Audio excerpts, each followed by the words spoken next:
actually nayogera nako ne kangamba Jackson ekyasinze okunuma nti nze nadduse bulungi nga ngoberedde n'amateeka kati ng'owokubiri n'owokusatu tebaali na nsobi naye ensobi yali wali ewasooka kati ng'omwana ekisinga omukaabe nti ataddemu amaanyi ataddemu effort yadduka nnyo nga mmanyi mbalese n'ayongera mu nnyo bambi n'owokusatu yakola nnyo n'amalayo amaanyi ge gonna abantu abamu badduka ne bafeintinga n'okufeintinga naye bw'aba yasinze ne bafeintinga amanya kanfeintinge kangweri kasitanza abalese. We actually had those people nga dduka ne yeemalirayo aba atuuka ku line nga yabalese n'afeintinga ne kasitaka gwa aba akatuuseeko kati okuwunga ng'okwo tekuba nnyo kubi tekuluma nnyo. Naye why have I come to this story? Nti ensobi yali wasooka nti singa owookusatu n'owookuna baategeera nti ne bwe tudduka tutya n'amaanyi gaffe we are going to be disqualified, watch they would have reserved their power ne bagamba tetujja na kwekooya kubanga already oli yakozedde ensobi katukome wano. Naye olw'okuba nti they did not notice where the fault was, bo badduka bamanyi tuwangudde.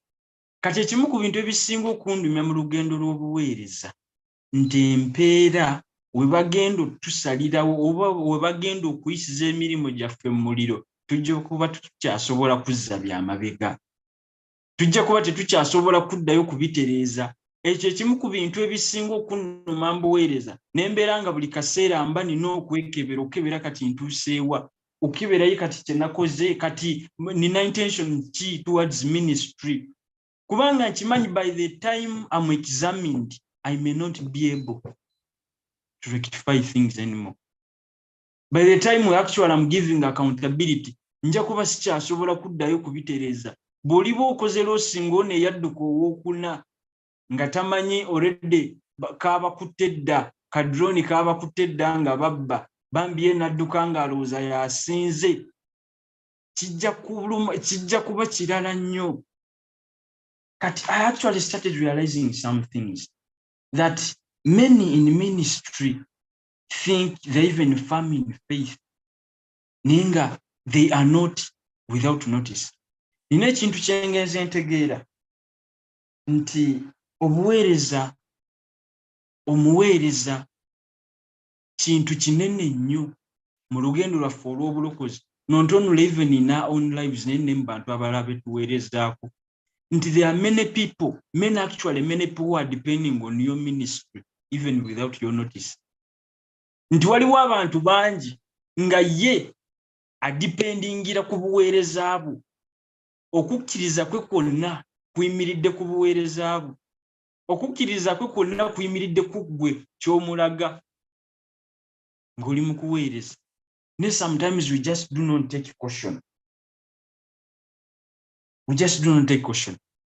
Ngenda kusharinga mu kitabo kye bayita Abakolinsi ekisooka essula ey'okubiri ziringa jasinyiriringa nnya zizooka zengenda okusharingako.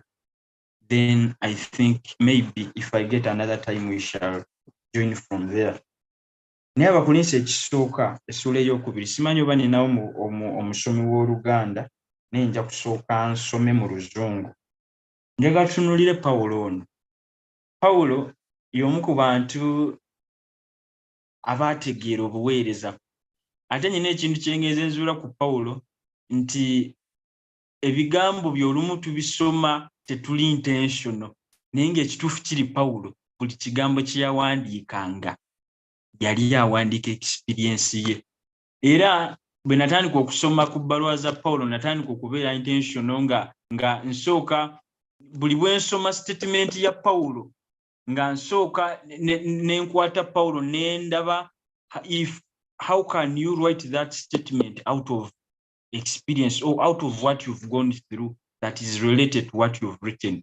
Era ogenda okulaba nga Pawulo ebigambo bye byonna abiwandiika abijjira ddala mu mutima. Awandiika ekintu si kyawuliddeko buwulizi naye nga kiva mu kiki kyayiseemu kiva mu kiki kyakolera ddala kyateeka ku lupapula. Era Pastor Alex Musana abadde ayogera ku Pawulo actually ayina w'ayogeredde ku Pawulo n'agamba nti Pawulo amwogeddeko ebintu nga bisatu ebinsanyudde nnyo. N'agamba nti ekisooka Pawulo yasooka n'amanya nti omulimu gwakola si ye owner, si ye founder. Omulimu gwakola baagumukwasa bukwasa, si ye yagutandika, si gugwe. It belongs to someone else, and that is Christ. Ekyokubiri n'amanya nti ne bwe guba si gugwe, naye he was given a responsibility, he was given a task to fulfill. And on top of that, the very third thing, nti he will have to give the accountability of the responsibility that he has done. Nti byebimu ku bintu ebisatu ebyayambanga Pawulo okukola obuweereza nga bwe yali abukola. Ntotuuka ekiseera omulokole ng'olw'okuba obuweereza si bubo si gwe yabutandika, ng'olumu tolina sika muguwa lwa buweereza. Olumu onootuuka ekiseera ogambe owaayi akandeke nannyini bwabiyingiremu, ng'olina n'entalo z'otalina kulwana. Waayi olw'okuba okimanyi ekintu si gwe si kikyo kati ye omunene ayina by'alina okweyingiriramu nga ye mbuweereza, nga nannyini buweereza. And this is why sometimes if you know that you are genuine in ministry, there are some battles, there are actually some battles that rise up and you just have to let God take his course. Then Paulo n'amanya ekira nti, but I have a responsibility, I was given a task. Nga waliwo naye by'alina okukola ng'omuntu ng'omuweereza. Then ekyokusatu n'amanya nti I will give accountability. Ekyo nga mmanyi kati ate ekirala ky'oba otegeera nti nga kirina okwetaagisa okumanya ani gwe ngenda okuwa accountability. Ye bw'aba atesitinga biki byemuleetedde, biki by'apima, abala ki munzaani ki gwakozesa, biki by'atunuulira okumanya nti kati buno obuweereza it is worthy, and ate wano nedda tekiyitamu. Kikwetaagisa okumanya omuliro gw'Abakolinso endoozi essula ey'okusatu, Bakolinso ekisooka 3 oba 13, Bayibuli eyogera ku muliro gugenda okuyisibwamu emirimu gyaffe. Kikwetaagisa okumanya omuliro biki bye gwokya ate biki bye gulekawo. Gwokya byuma, gwokya mbaawo, gwokya bisubi. Kati gwe n'omanya if my work is to survive, which content must it have? Omulimu gwange gulina kubeera mu content ki? Bakolinso ekisooka essula ey'okubiri, Pawulo ayogera ebigambo bino.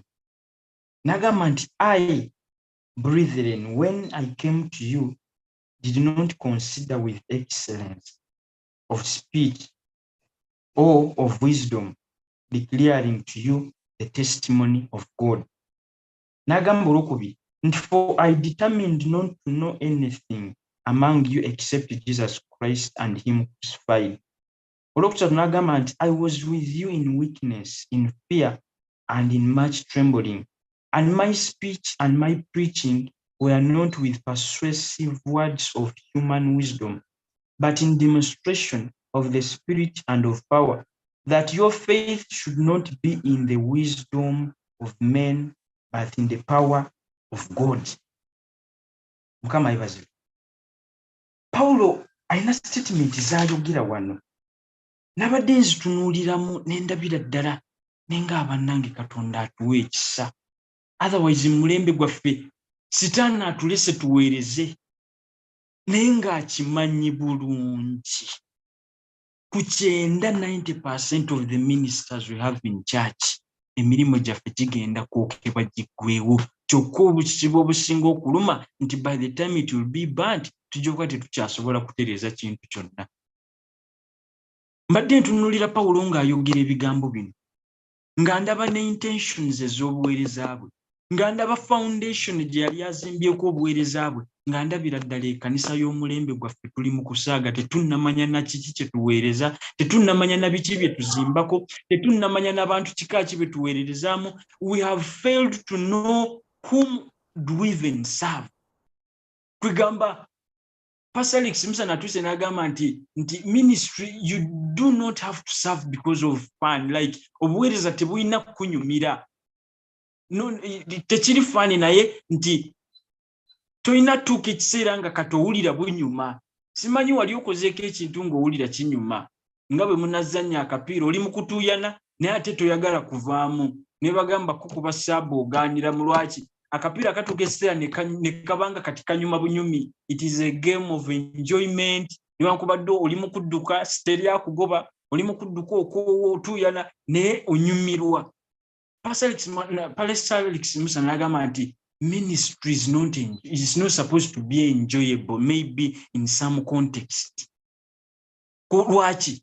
Nti if you view the true ministry that Christ demands from us, and if you view the environment that we are ministering in, and if you view the enemy that is fighting against our ministry, obuweereza bwaffe tebulina engeri gye busobola kunyumamu. Tebusobola kunyuma.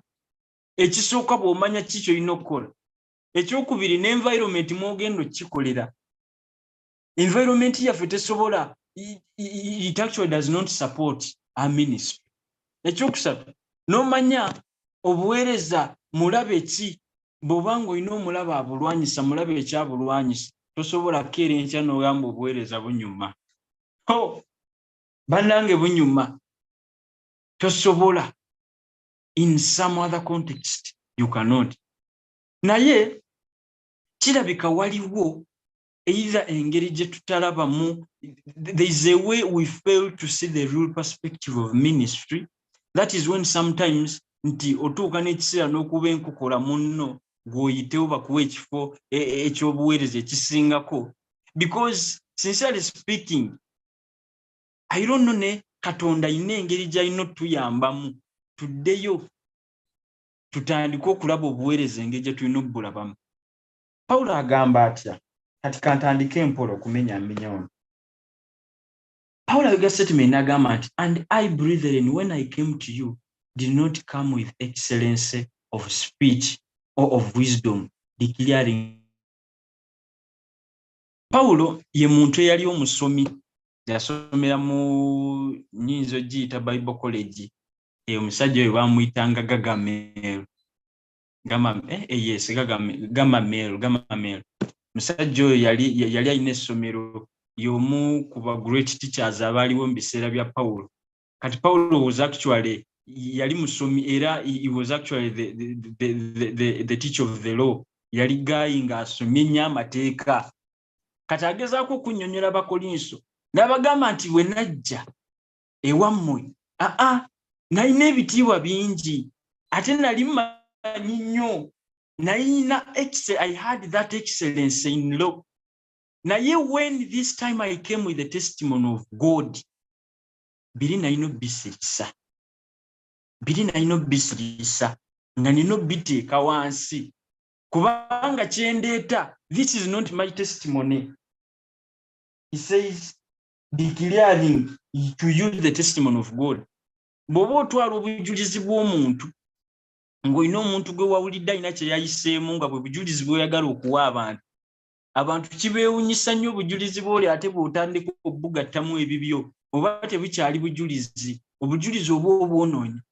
Pawulo n'amanya the words I'm taking to these people must be a testimony of God. And someone's testimony must not include in any other thing. Pawulo n'amanya waliwo nze byemmanyi ebitalina kwegatta mu bujulizi bwe ngenda okutwalira abantu bano obwa Katonda. Ekyo Pawulo n'asooka akipoozinga. Kati Pawulo nga tannatandika buweereza, kati in this context ng'ali mu Bakolinso, there are decisions that he had to make. Upon his knowledge of his responsibility in the body of Christ, ng'amaze okutegeera obuvunaanyizibwa bwe eri omubiri gwa Kristo, waliwo decisions Pawulo ze yateekinga. Lwaki akola decisions zino?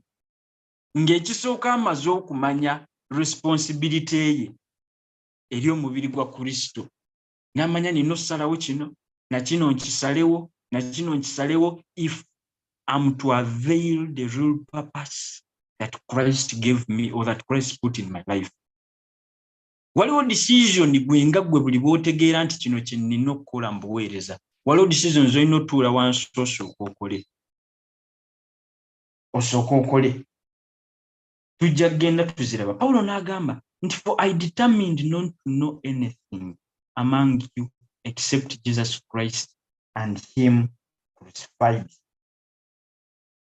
Pawulo n'agamba nti bwe natuuka ku mummwe nasalawo obutamanya kintu kyonna kibakwatako okuleka okumanya Kristo n'ey'engeri gye ya crucifyingibwamu oba engeri gye yabambibwamu oba engeri gye yattibwamu.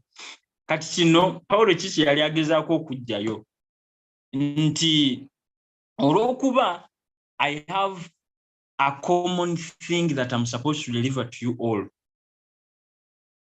Olw'okuba nina ekintu ekimpeereddwa, waliwo that makes the emphasis of my work.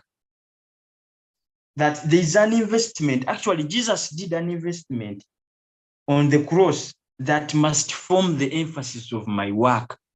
Nti Kristo alina kye yakola oba yalina investment gye yakola eyina okudefininga papasi yange, eyina okudefininga omulimu gwange. Kati kisooka waliwo investor gwe nnina otunuulira. Ekyokubiri, kino kyenjagala obbawa buli omu ku mmwe akyetaaga, ate akyetaaga in the very equal portions. Kati bwe nzija mu mmwe mba seetaaga nnyo kumanya standards zammwe muli mutya, because we actually have a tendency in our generation nti wookoma okutegeera abantu, wookoma n'okutandika okusalawo engeri gy'olina okwogera nabo, wookoma okutandika okuva kulungamizibwa kw'Omwoyo Omutukuvu olw'okuba you have attained knowledge of the levels of people in church. Now this of course without hiding. Era mu kanisa ogenda obiraba nti there are some people who are treated somehow different because of their social statuses, not because kati some people actually are denied true services. Some people because of their social statuses they are denied the real spiritual ingredient indirectly. Olumu social statuses zaffe zituleetera abantu abalala okutulowoozesa nti tuli ba mwoyo nnyo, kati ne batatubuulira bye tulina kuwulira olwa social statuses zaffe. There is a way they can treat you because of your social status, naye nga bambi nga tebakimanyi. Bwe tutuuka mu by'omwoyo ate naawe oli muto nnyo nga bali abatalina social status eyo. Kati Pawulo agamba atya? Agamba nti bwe najja mu mmwe neewala nnyo okugezaako okukozesa amagezi gange okutandika obbaguluupinga, naye ne njagala ntunuulire investor, and that is Christ. Na kiki kye yainvestingamu nti yabafiiririra kye kibanje kinkulembera okwogera bye nnina okwogera, because what I know that you all need this irrespective of your standards, irrespective of your social statuses, irrespective of your levels of education. And that was the first decision that Paul made. Nagamba, if it comes to delivering the gospel of Christ, sagala kumanya. Oba ndi maaso ga Queen, oba ndi maaso ga President, the fact that they all need to know about how Jesus was crucified, ebirala seetaaga kumanya.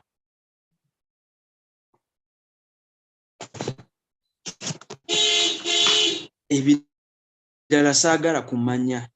And he made that resolution. And he made that decision. Mukama yebaze.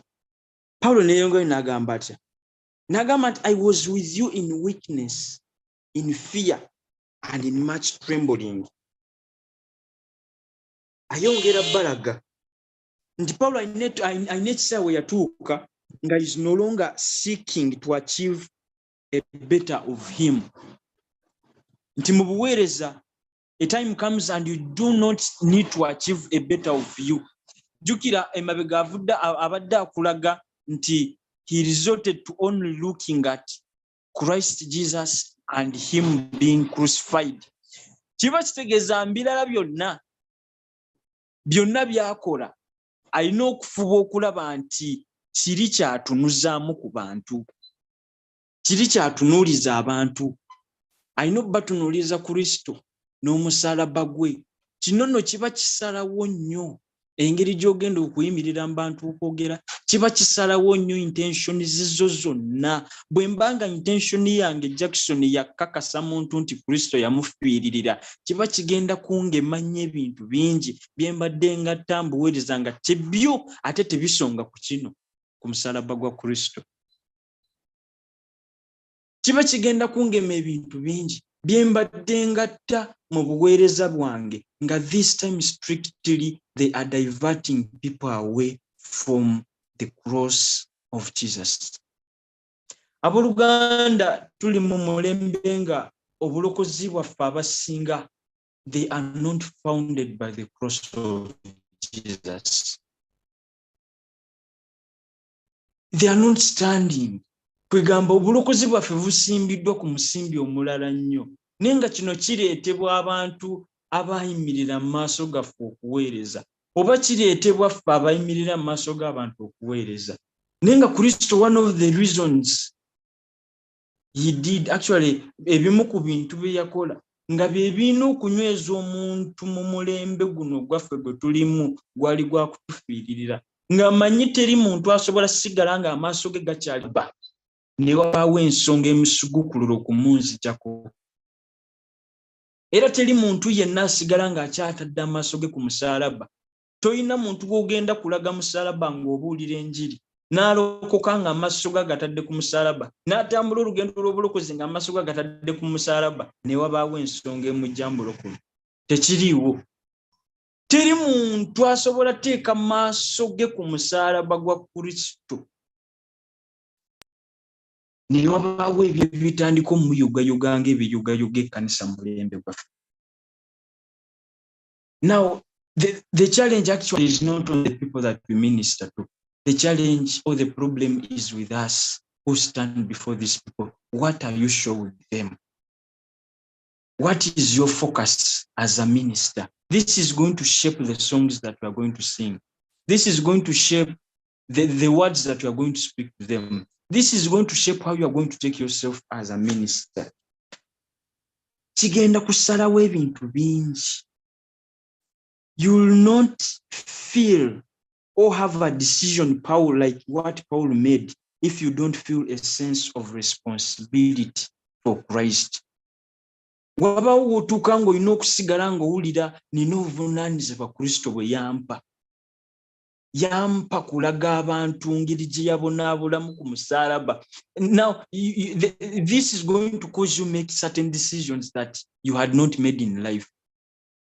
So long as you keep knowing that I have a responsibility for someone.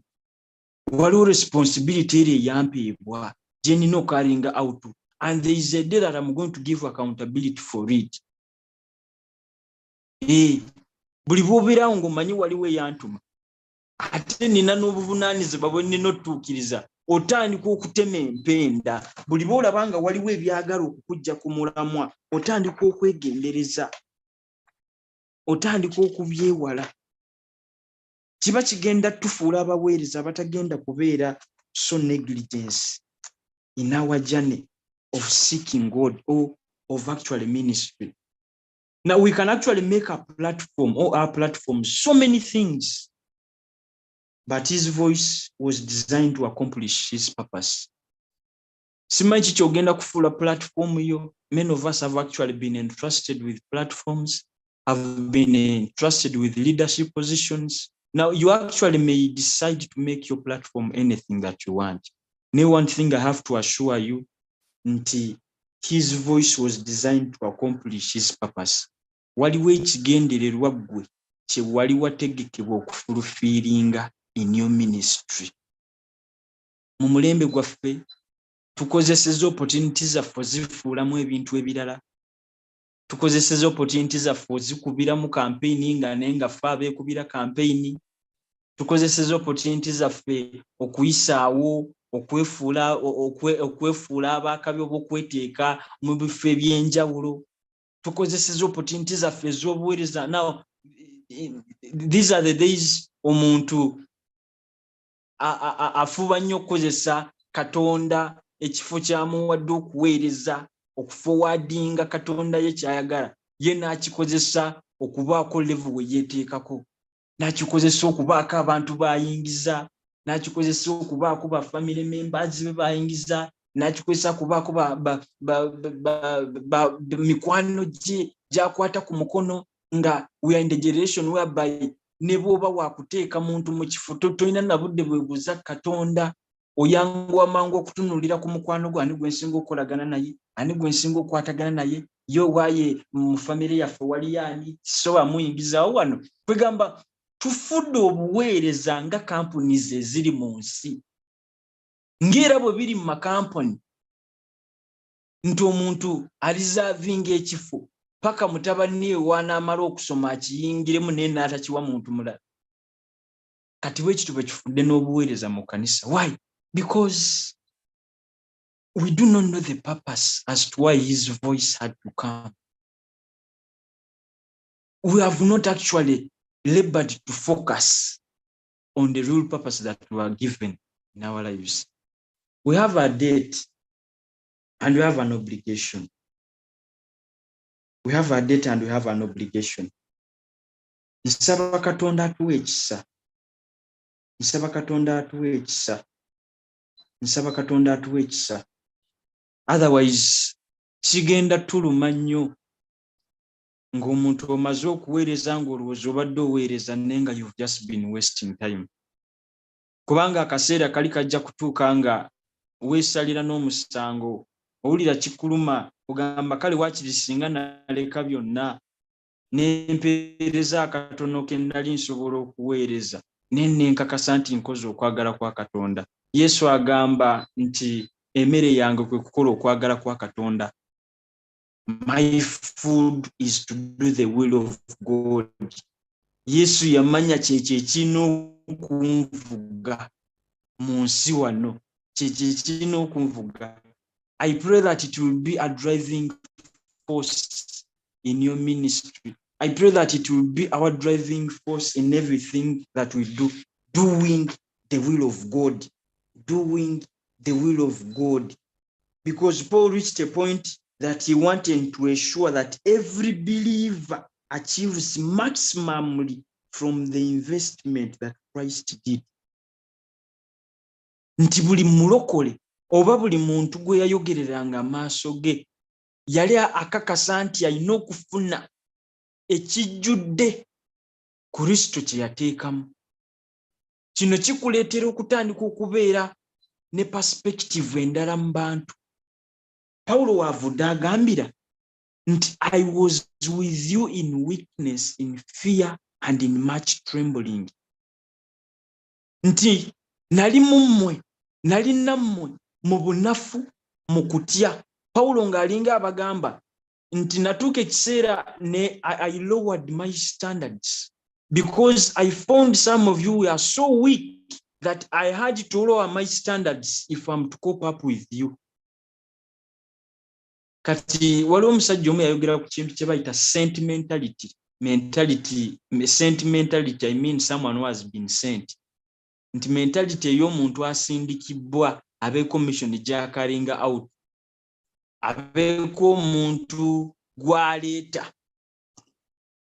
Kwegamba ntera nnyo okutunuulira bajenti ba sitaani. Kirabika sitaani alina training ennungi gye mumanyiko gy'atera okuteeka mu bajenti be, and when they're explaining to you how this money, how actually the devil trains them if they are to capture the souls that they have to capture, nti they have that sentimentality nti ye asobola okwerowalinga, asobola okukola kyonna kasita akakasa nti omuntu ono kye kigenda omuleetera okumwagala. Nti asobola okuwa byonna kasita akakasa nti agenda kuwangula. And this actually is forwarded to some gents here who are still singles. Nti time comes ng'olina okusooka okuzuula omwana oli by'ayagala, omuwala oyo by'ayagala. Bw'omala obbizuula without her notice, gwe ne bw'otagamba ne bw'otalumba direct, gwe n'okola bukozi by'ayagala, ekyo kyokka ogenda mumaliriza ng'omutima gwo gututte. Kati there is this strategy that the saint people have. nti bw'aba atumiddwa kati kino Pawulo yakimanya n'amanya nti amusenti. Abooluganda omuweereza yenna atamanyi nti natumibwa. I was sent. You were sent directly from heaven with a purpose. Ng'olina bw'olina okurescuinga ku nsi kuno. And now this takes us to another level of realizing the kinds of people that you are sent in. Because it is when you study someone and know what can lure that person to love you, that's when you are going to start understanding what you are supposed to be exactly. Kino kige bw'omala okumanya natumibwa, nina gurupu y'abantu gye natumibwamu, kigenda nakuleetera okumanya kiki kye nnina okukola ekituufu.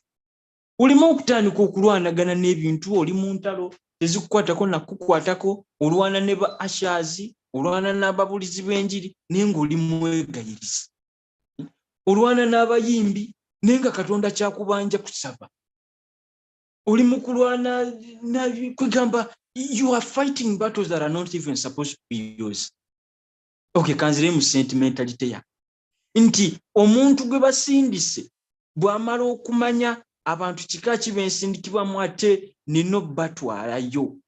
Afuba nnyo okwerowalinga nti oli ne bw'amuvuma waakiri ajja kwetowaza, abeerenga atanyiize, ayeefuge, akole kinaakakase nti omuntu ono mpambye omutima gwe.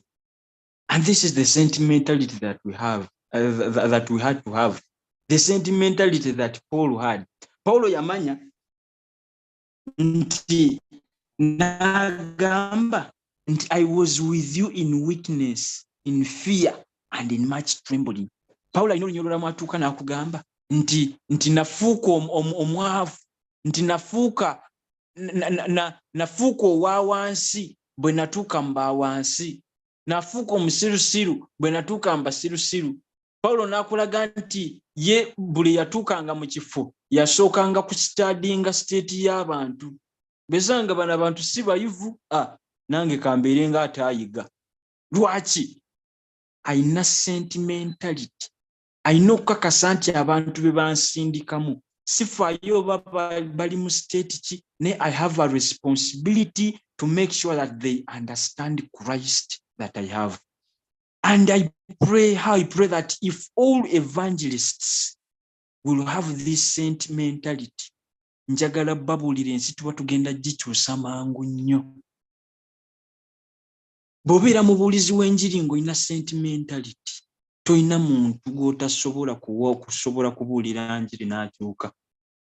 Buli bw'omanya this way of attacking someone, n'osooka omanya what is about that someone, then you go with that yearning to make sure that I can ntojja sobola gumiikiriza byonna naye nkakase nti omuntu ono akyuse. Ntera okuwuliriza nnyo beagents ba sitaani, actually abaaliyo, sinti abaliyo kubanga mba sirina deal nabo. Neither as well those people that were agents to him and are now Katonda yabajjayo, he rescued them. Naye bw'otandika obbawulira sitole zaabwe, ogenda okulaba nga waliwo agent omwe yagamba nti Stan alina training ground eri mu underground, nti emu ku ze yayogerako ezisinga okuba ez'amaanyi ez'akasameme ye training ya ground ya humility ey'obwetowaze. Mbu Sitaani atendeka ekintu kye bayita obwetowaze eri ewuwe, kubanga akimanya abamu ku bantu oba ezimu ku ngambe forged characters ezikyasinza omuwangulira ekkanisa be bano beagenti basindikayo nga balina characters za forged humility, obwetowaze obuforging. Kubanga obwetowaze obuforging ekisooka bwanguwa mangu omuntu okuteekamu trust, bwanguwa mangu omuntu okukkiririzaamu, kwegamba obwetowaze bwanguwa mangu omuntu okuyisa wa mwoyo, bwanguwa mangu okuyisa omuntu asembedde nnyo eri Katonda.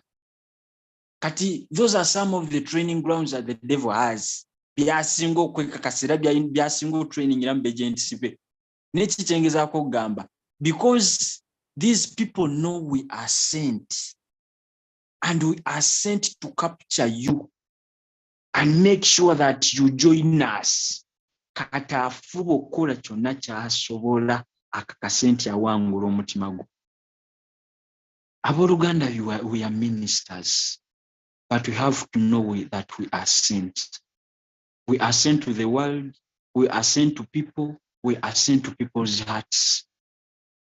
Nsanyukira nnyo Bishop waffe eyavaawo alina statements zinasanga ng'ayogeranga nnyo ng'agamba Katonda yamutuma ku mitima gy'abantu, ku mitima egyo egimenyese egyo egirina ebiwundu, yakyogeranga nnyo. Era Bishop ye muntu gwatuukirirangako ng'olina ekiwundu ku mutima n'olabira ddala nti ayina engeri gy'akukwatamu ekisooka n'obugumiikiriza obungi ennyo, kubanga amanyi abantu kika ki Katonda bye yamusindikamu, ate yaba studying n'amanya how I'm supposed to handle them. Abooluganda, most of us, instead of bringing these people closer to God, because we've not known that we are sent, we have actually otherwise taken them out from God. Gwe tumanyi bantu bameka bamenyekedde emitima mu kkanisa naye nga abaweereza fe abamenye emitima. Lwaki? Tetutegedde na mission ki gye tuliko. Tetutegedde. Osangira omuweereza ng'omuweereza w'amaanyi ate ng'ali mu kuyomba n'endiga ze. Ng'ali mu kuyomba n'abantu bayombera ddala, abavuma, abalangira, ebiki. Kujja niweebuuza nawe. Niweebuuza kuba naani Katonda gwe yatuma. Because let me tell you something. Bw'obanga baakutuma ng'olina mission gy'oliko, olina engeri gy'oba olina okukwatamu omuntu ono nti ne bw'aba ali mu hyper, ayina waali, olina okukakasa nti omukwata n'amagezi okumussa. Kwegamba kati gwa omuweereza kikwetaagisa oluusi nga gwaba alina n'okufuuka omusiru. Gwaba alina n'okufuuka omusiru. Obeerenga gwatategeera kubanga oli ku mission. You are on a mission. I like this man Paul, the way Paul actually handle. Bw'osoma ebbaluwa ze olabira ddala nga ayina engeri gye yali ategeddemu obuweereza mu kika eky'enjawulo ennyo. Naye ng'ekisinga okunsanyusa kiri kimu nti ekyali kimuvuga yali Kristo. Ye afuba nnyo okulaga Kristo y'ani. Ng'afuba nnyo okulaga investment Kristo gye yateeka mu kulokola omuntu. Singa tumanya Kristo kikye yakola okukakasa nti alokola omutima gw'omuntu, abooluganda, tetusobola kuddamu kuzannyira mbuweereza. We cannot. Tetusobola. Era kino kye kikaabya Kristo. Kikimukaabya amaziga.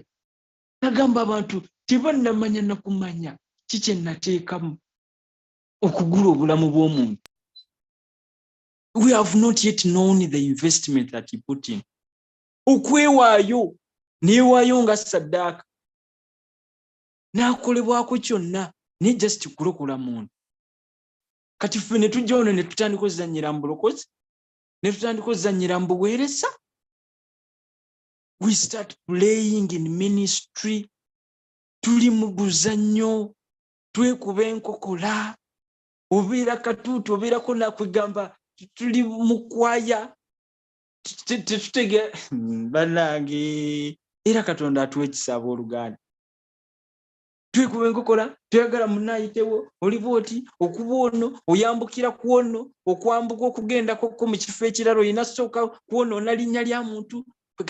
Katonda atuwa ekisa abooluganda. Otherwise, waliwo omusajja omu mu Nigeria, is an apostle. Waliwo statement yayogera emabegakaawo. Yali ali mu ntalo ne kitaawe, actually kitaawe w'omwoyo yali yamukuza, sigenda boogera mumanya because they are famous and they actually there are many people who trust in them. Me myself, I trust in them. Kati saagala boogera manya. Nenga these are great men mu Nigeria. Basajja b'amaanyi. Kati bambi batuuka ekiseera nga taata kyamuluma bambi, mutabani we yatuuka ekiseera nga kati oba alinga ye taata bw'atyo bw'agamba nti mutabani we atuuka ekiseera nga alowooza taata we takyamwagaliza, atumbuse nnyo. Kati taata we anoonya engeri gy'amuzza wansi. Kati taata we ng'abinnyonnyola abantu, the congregation. Naye mutabani gwe yali ayogerako, ye baamunoonyako ebigambo talina kye yayogera. Naye be baamunyigiriza ennyo ne bamuleeta ne ku interview. Actually, I had one of his statements. Yayogera statement n'agamba nti I would have spoken many things. I would have spoken many words to you people. Nagamba naye, I understood one thing, that there are many people who have built their faith on us, like who have built their faith on the words that we do speak to them, on the journey that they see us walking in. Kwegamba nti waliwo abantu ng'okukkiriza kwabwe kukyayimiridde ku state yaabo bo ngeri gye bayimiriddemu, ku bigambo byebafulumya, ku bulokozi bwe balaga. Kati n'agamba eno y'emu ku nsonga lwaki saavaayo nange kweyogerako, saavaayo nange okubaako byenjogera nga ninga akubuuli, nga ninga azaayo omuliro, kubanga nange nandisobodde, kubanga munnange nange nalina ebigambo bye nalina osobola okwewozaako, neneewozaako, nenkola ki nange nenzaayo omuliro. N'olwokuba namanya waliwo abantu nga bo they trust us so much to an extent. Paulo wagambira nti imitate me as I imitate Christ. Paulo yali teyeeyisaawo. Ne Paulo yamanya nti waliwo omuntu aba akyali ku level nga bambi y'obulokozi bwe alina bulabira ku bubwo, nga tannalowooza ku Kristo oli ye, alina sooka kulabira ku gwe bambi amwanjulidde Kristo. Kati this man was showing yali alaga omuweereza ki kyalina okubeera. Omuweereza otuuka ekiseera ng'olina kwegendereza buli bw'omanya nti I represent Christ in some people's lives, nti nkiikirira Kristo. Waliwo abantu abamu nga nze bwe nkubibwa tasobola kuyimirira ne bw'oba oyagala otya. Many people are depending on us. Actually, I've been realizing this. Nemanya nti Katonda just atuwe buwikisa. Otherwise, abantu abamu babeera bakwesiga. Omuntu bw'omala n'otegeera engeri gy'akwesigamu otandika n'okutya. Otandika n'okutya n'oga Katonda nyamba buyambi. Otherwise, abantu engeri gye baneesigamu kye bansuubiramu ng'okwakasiza ddala si kyoli. Ninga omuntu akusuubira mbidde, omuntu akwesiga munnange, kumbe naawe n'oli mu kubafubana. Kati ng'ofuuyirira akagolo n'oga Katonda onyambanga buyambi munnange, onyambanga buyambi. Otherwise, let me tell you, most of you, actually all of you are ministers. There is someone who is looking up to you. Ayinza okuba ku mulimu gy'okolera, ayinza okuba mu kanisa mw'obeera, ayinza okuba mu katale gy'ogenda, ayinza okuba w'oyita oba ku mizigo. Let me tell you something. Waliwo omutima gw'osobola okutemula nga totegedde na kutegeera. N'olw'ekyo kikyokoze. Pastor Alex Musa n'abadde ayogera ku bintu ku ngeri gye tulina okweyisaamu ng'abaweereza. Nina ekirowoozo kyenjigidde mu bwongo. Ne manya nti obuweereza bwaffe, abadde ayogera ne wabaawo ekinsala mu mutwe. Ne manya nti obuweereza bwaffe obusinga we bubeera, they are out of our intentions. Ntegeeza ki? Nti obuweereza bwaffe obusinga okubeera obungi si buno bwe tutegeka n'okugamba kati kangende ku kkubo mbuulire enjiri. Obwo buli intentional kyotegese. Kati kangende mbavubuka nkulembere ekyoto. Kati kangende ku Zoom nsharinge. Nti ebyo bye tubeera intentional bye bimu ku bintu ebitono ennyo ebikola obuweereza bwaffe. Otherwise, obuweereza bwo buba mu bintu bingi gwe byotategese. Nti ne bw'oba otambula butambuzi nga gwe tomanyi oweereza, oba oweereza.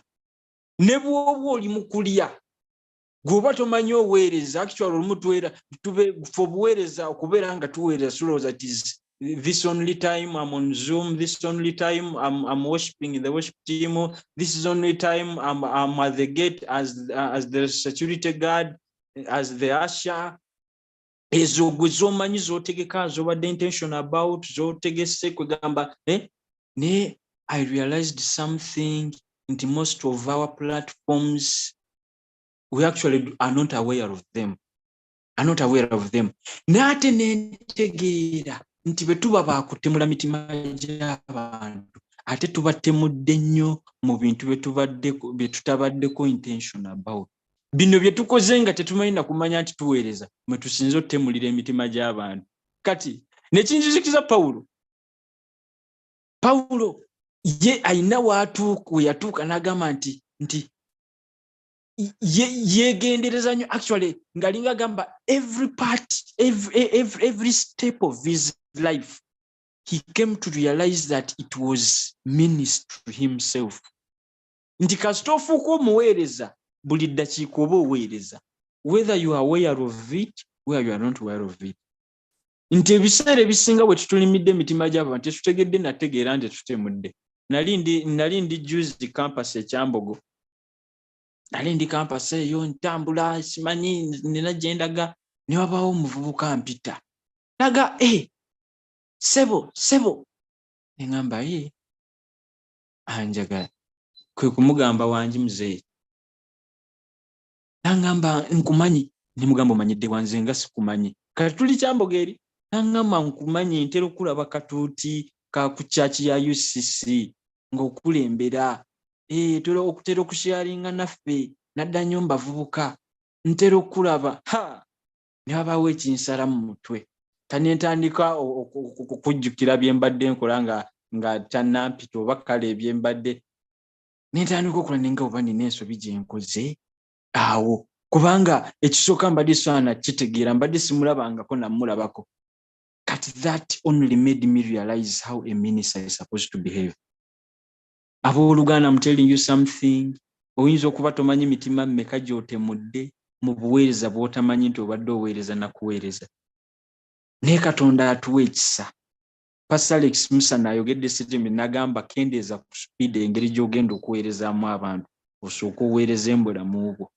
Kubanga wookoma okwongeza speed ng'oweereza abantu nga gwe tonneekolaku, wookoma okutemula emitima egisinga obungi.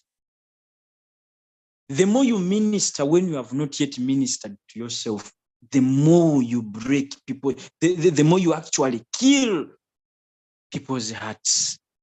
Nsaba Katonda atuwa ekisa.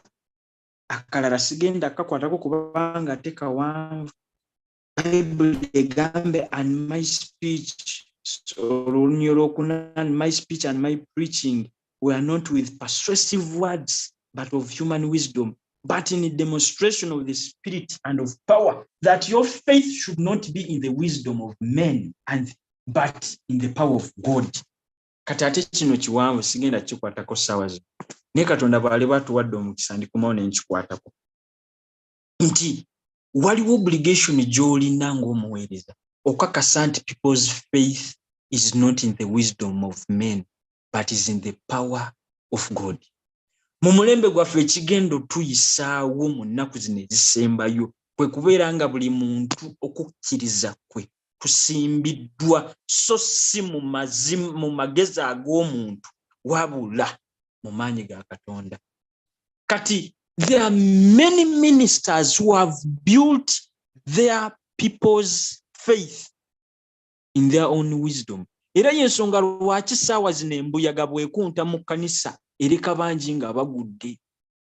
Be tubadde tulowooza nti balokole, embuyaga bw'ejja n'eyitamuko ku kibuyaga n'ayitawo. Awo we tutegeerera nti okukkiriza kwabe kwali tekwazimbibwa mu maanyi ga Katonda, wabula kwali kwazimbibwa mu magezi g'abantu. Kati kino kiddayo eri abaweereza. Ffe abaweereza mu maaso g'abantu, abaweereza mu maaso g'abantu, we are the ones that determine the foundation of these people's faith.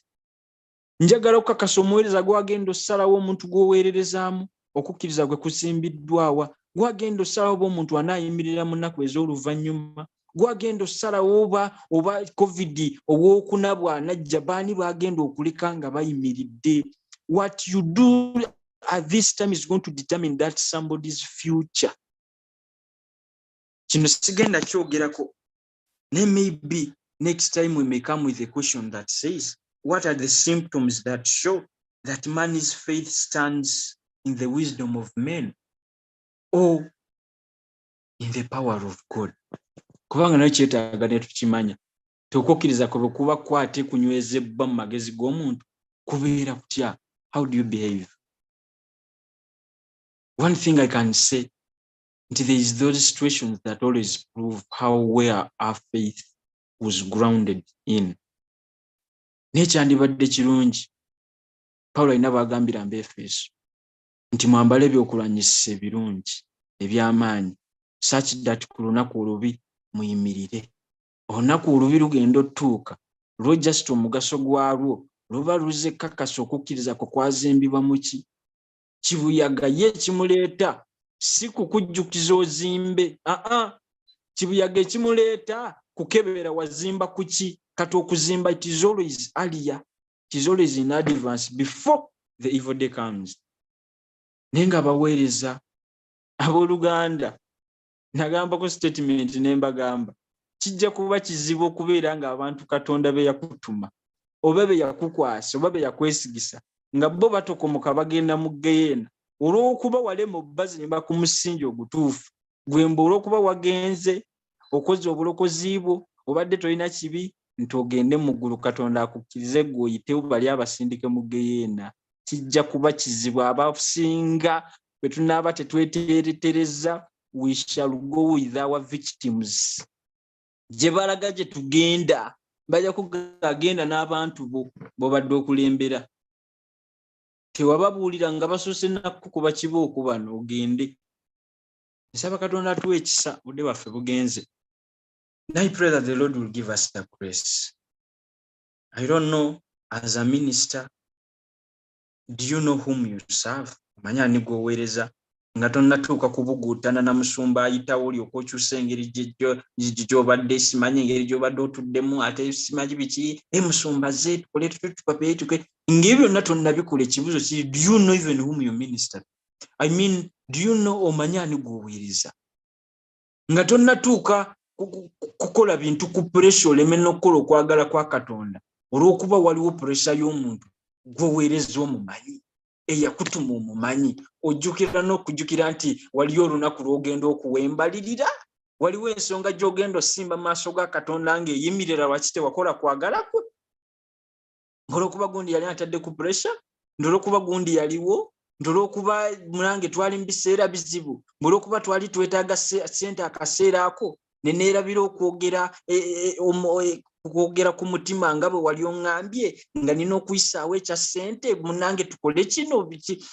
I mean, is there a reason that you are going to give God that must stand as to why you do not do his will while you are ministering? We can all check ourselves.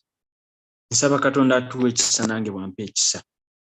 Obudde bwaffe bugenze n'ensaba Mukama abampera omukisa. Taata twagala okwebaza akaseera kano mwemu tukuvu kwebaza nzikiriza waliwo omuntu ne bw'aba omu gw'oyogedde naye mu bulamu bwe kale waaki nsaba otuwa ekisa ekiro kya leero mwemu tukuvu tuddeyo kubanga waliwo ensonga lwaki watuleeta ku nsi ate n'ensonga lwaki watufuula abaweereza waliwo ekyo kye wateekamu kye waleka ng'osanga tomaliriza ffe kye tulina okuzimbako kye tulina okwongerayo. Tulage abantu waliwo kye tusobola olaga abantu ne banga bakukkiriza nga bakusembeza mu bulamu bwabwe nga tebasobola kuva ku mulamwa.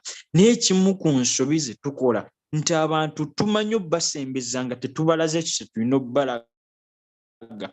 Ensonga lwaki olumu bajja akaseera ne katuuka ne baddayo kubanga emisingi mwe tuba twabazimba tegiba mituufu gye twali tulina obbazimbako. Nsaba otuwa ekisanga abaweereza Kabaka wa bakabaka mulembe gwaffe ogusembayo nga twetegese okubaako embuyaga ze tugenda okuyitamu nga Matayo 24 bweyogera. Tuyambe okuzimba abantu be tukulembera, tuyambe okuzimba abantu be tuweererezaamu ku misingi nga n'amagombo tegagenda kubayinza. Nkwegaidi wagamba oli zimbe kanisa yo ku musingi ku lwazi naliza. Nsaba otuwe ekisa Kabaka wa bakabaka buli omu that we can all focus and show these people that investment that they will believe in you and they will not tarry from your word. Tara tukwebaza era tukugulumiza mpaayo buli muntu ali mu kifo kino webale Yesu webale Kabaka wa bakabaka byonna mbisabe kuyita mu Kristo Mukama waffe. Amiina. Kama abawo omukisa Back to you. Thank you so much.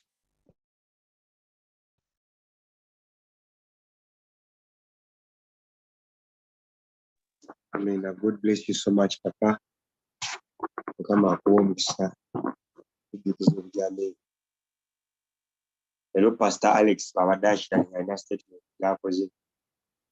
Ejjukira bulijjo nti buli kusalawo kw'okola olinayo abonyweza oba abagwa.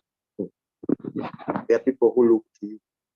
Oyinza n'okuba gwe tokirowoozanga nako naye mwattu eriyo abakulaba and they watch the decisions you make. Nga buli kusalawo kulungi kw'okola kuba settingira president nti kisoboka kyokka ate buli kusalawo kubi kw'okola kubaleetera kunafuwa n'okugwa. Twekuume. Bayibuli egamba zimusanze oyo ebyesittaza gwe biyitiramu. Twekuume olw'ekisa kya Mukama. Tuleme kwesittaza balala ate tugguse olugendo mu linnya lya Yesu. Amen. Wabaawo omuntu ng'obadde tolokokanga, kano ke kaseerako kuzzaamu amaanyi funa w'oli olokose emikono gyo mu bbanga. Waawo oli ng'owulira yatula bwatuzi kyonna ng'omwoyo bwakusobozeseza naye oddemu essaala eno ng'ojja ku mutima omugambe nti ayi Yesu, olwaleero nkwebaza kubanga mpulidde ekigambo kyo. Nzize mu maaso go nga neenenya obutali butuukirivu bwange, neenenya olw'ekibi kyange, neenenya n'olw'ekibi ky'abajjajjange. Leero Yesu nzikiriza nti ggwe mulokozi era nzikiriza nti ggwe wafa n'ozuukira mbero. Nkuwa obulamu bwange, nkuwa omutima gwange, nzikiriza n'omutima gwange era njatula n'akamwa kange nga sikakakiddwa. Njatula nti ndokose era mu linnya lya Yesu mwe ndokokedde. Amiina, amiina, amiina. Kamaako omukisa gwazzeemu essaala eyo bimulokole olw'omusaayi gwa Yesu ogututukuza. Amen. Okuzimba kukyagenda mu maaso, tukyetegekera inauguration nga 18 Oktoba. Naye byonna tubiteeka mu maaso ga Mukama atukolere ddala bulungi mu linnya lye. Saagala kutwala budde bungi, kansabe we unmute. Tujja kuba tutandikira awo. Papa Jaxon, Mukama akutuweere nnyo omukisa ssebo. Tweyanzizza olw'okugabana okwo. Amiina. Kale, we unmute our microphones. Twatule ekisa kya Mukama waffe Yesu Kristo. Mukama waffe Yesu Kristo. N'okwagala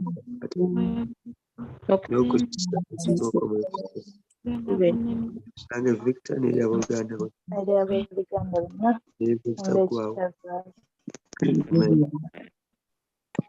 Amiina. Mukama abawumisa.